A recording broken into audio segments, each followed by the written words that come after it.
Hello everyone मो channel को आपन को पुन थारे स्वागत जनाउछि। आपन जदि मो चैनल को नुआ तेबे मो चैनल को सब्सक्राइब करंतु। चलंतु आरंभ करिवा छतु तरकारी नुआ उपाय रे। माने देखंतु मु छतु को एही भଳି भारे काटि कि नेछि। ताको भलो भारे धोई गिरी हळदी गोळे रखिछि। देखंतु मु बे कड़ाई रे किछि रिफाइन ऑयल पकाउछि। आम तेल ताती जीवा परे आमे जो काटिकी रखिथिबा छतु को ताकू भाजी नबा।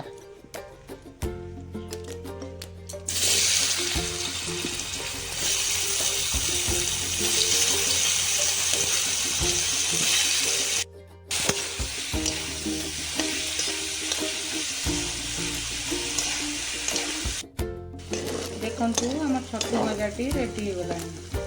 एही भली भाबरे होई गले आपण छतु काढी नेबे। मोर छतु भजाटी एबे हे जाईची ताकू काढी नेछि।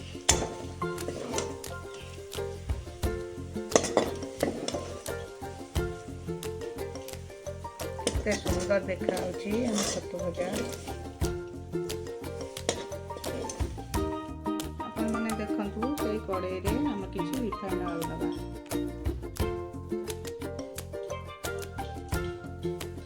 रिफाइन ऑयल हमर गरम हो सारला परे हमें ताजरे तेजपत्र पकाइबा। ओळेइच गोटे दालचीनी गरम मसला सब पकाइबा।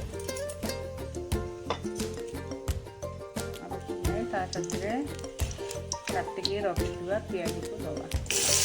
चारिटा प्याज को छोट छोट कर काटिके नै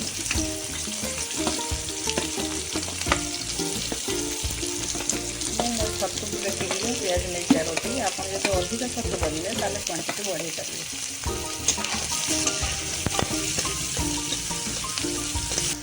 आपण मैंने देखु मो प्याज गोल्डन ब्राउन कलर होइसलानी। मो ताजरे बाटी थिबा अदा रसुण हमर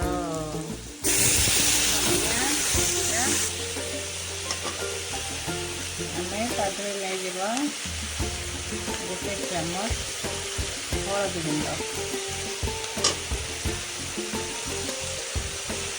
और गोटे चामच काश्मीरी रेड चिली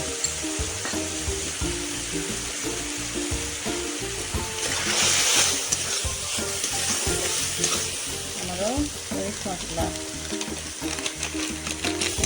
भल भाव में कषि नवा। आपण मैंने देखंतु मसलाटी रेडी हो जाइए।